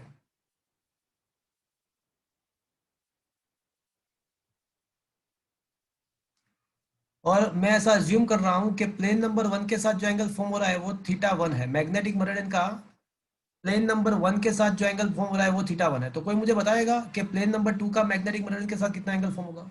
90 माइनस थीटा 1. 90 minus theta. हाँ, बिकॉज वो दोनों परपेंडिकुलर है, तो ये 90 माइनस थीटा होगा ऊपर से। Is that clear to you friends? Yes sir. अब मुझे प्लेन नंबर 1 के लिए रिलेशन लिखना है। तो प्लेन 1 के लिए अगर मैं रिलेशन लिखूं तो मुझे क्या लिखना चाहिए? Actual angle of dip phi है, और प्लेन 1 का जो फेक एंगल ऑफ डीप है वो फाई 1 है। तो tan phi is equal to tan phi 1 into में क्या लिखूं? Sine theta 1 into cos theta. Sine theta कहाँ पे रिलेशन में है? ये रहा रिलेशन। प्लेन कितने बजे तक लेक्चर है? अब 3 मिनट वेट करो, ओनली 3 मिनट्स। तो प्लेन 1 का जो फॉर्मूला होगा, तो left hand side actual angle of dip, तो tan phi is equal to tan phi 1 into cos theta. तो इसके ऊपर से मुझे बताओ कि cos theta is equal to मुझे क्या लिखना चाहिए? tan phi upon tan phi 1। अब प्लेन नंबर 2 के लिए बोलो मैं क्या लिखूं? प्लेन नंबर 2 के लिए मुझे लिखना है तो मैं क्या लिखूं बोलो? लेफ्ट हैंड साइड तो true value of the fake angle, true value of the angle of dip tan phi रहेगा। राइट साइड आ जाएगा tan फाई 2 इंटू क्या लिखूं? हाँ, इसमें टेन थीटा 1 साइन क्या, थीटा। क्या बोल रहे हो आप? सर इसमें तो साइन आएगा ना, तो 90 हाँ, माइनस तो थीटा. cos 90 माइनस थीटा, तो इसमें साइन थीटा आएगा। तो मतलब ये हो जाएगा tan phi 2 into sine theta. तो अब मुझे सोच के बताओ कि sine theta is equal to मुझे क्या लिखना चाहिए, तो फिर tan phi upon phi 2, tan phi 2. Five upon ten five T. Equation number 1, equation number 2। तो अब इक्वेशन 1 एंड 2 के हिसाब से मैं लिख सकता हूं कि sine square theta cos square theta plus sine square theta, cos square theta plus sine square theta is equal to क्या होगा भैया? 1 1 1 तो होगा, बट राइट साइड क्या लिखूं मैं? tan phi upon tan phi 1 the whole square ten plus square tan phi five, upon tan phi 2 the whole square. Ten square phi 1 plus ten square five upon ten square phi 2। तो भैया ये हो जाएगा 1 और ten square five common, ten square five common, तो बाकी क्या बचेगा? tan square phi 2 upon no, tan square phi 2 plus tan square phi 1 upon tan square phi 1 phi 2. क्या बोल रहे हो? टेन स्क्वायर फाइव कॉमन, तो 1 upon ten square phi 1 plus 1 upon ten square phi 2, तो मतलब कहना है coat square phi 1 plus cot square phi 2। वो भी करें. और फिर यहाँ पे 1 अपॉन टेन स्क्वायर फाइव का मतलब क्या हो जाएगा? cot square 5 cot square. तो ये हो जाएगा cot square phi is equals to cot square phi 1 plus cot square phi 2। So finally this is the result we want to obtain. तो फ्रेंड्स, अगर आपको ऐसा दिया हुआ है कि आपके पास दो प्लेन्स है, दोनों प्लेन एक दूसरे से परपेंडिकुलर है और वहां पे fake angle of dip phi 1 and phi 2 है, तो what is the true value of angle of dip? तो cot square phi is equal to cot square phi 1 plus cot square phi 2। तो ये हिसाब से आपको true value of angle of dip मिल सकता है। तो फ्रेंड्स, ये बहुत ही इंपॉर्टेंट रिजल्ट हमने ऑब्टेन किया। आप क्वेश्चन नंबर 73 देख लो। If delta 1 and delta 2 are observed to the magnetic deep angle of the two mutually perpendicular planes and delta is a true value of angle of deep, then what is the relation? तो क्या relation मिलेगा आपको? दो Option A. Perpendicular plane के अंदर angle of dip delta 1 delta 2 है, तो actual value of the angle of dip is a delta, then what is the relation? Cot square delta is equal to cot square delta 1 plus cot square delta 2। Is that clear friends? Sir अगर mutually perpendicular ना हो तो फिर बहुत सारा करना पड़ेगा अलग अलग। तो जो दिया है उसके हिसाब से आपको आगे बढ़ना पड़ेगा, जो एंगल दिया हुआ है उसके हिसाब से आपको आगे बढ़ना पड़ेगा। बट ये इक्वेशन तो रहेगा ही, tan phi is equals to tan phi dash into cos theta, ये तो आप अप्लाई कर ही सकते हो। Is it clear? ये true value of angle of dip है, ये fake value of angle of dip in the given plane, and this is the angle of that given plane with the magnetic meridian, angle of given plane with the magnetic meridian. तो ये तो आप apply कर ही सकते हो। Is it clear? हाँ sir. तो फ्रेंड्स, आज का सेशन मैं यहाँ पे रखता हूँ। आपको चैप्टर नंबर 5 का 100 मार्क्स के एग्जाम के लिए you should be prepared for that, you should be ready for that. आप फोर्थ चैप्टर के एमसीक्यू भी सॉल्व कर लेना, उसके लिए कहीं कभी मैं एक्स्ट्रा लेक्चर कभी भी अरेंज कर सकता हूँ। अब नेक्स्ट लेक्चर जो हमारा होगा वो एज पर द शेड्यूल्ड। आज कौन सा डे है? फर्स्ट हमारा कल एज पर द शेड्यूल हमारा लेक्चर होगा, एज पर द शेड्यूल। उसमें मैं 6 चैप्टर मैं स्टार्ट करूंगा। फ्रेंड्स, 6 चैप्टर बहुत जल्द फटाफट खत्म हो जाएगा, don't miss the any lecture, okay? मैंने एक पेपर भी आपको भेजा हुआ है, तो please do right that paper and give the all exams. आज का सेशन मैं यहाँ पे खत्म कर रहा हूँ फ्रेंड्स।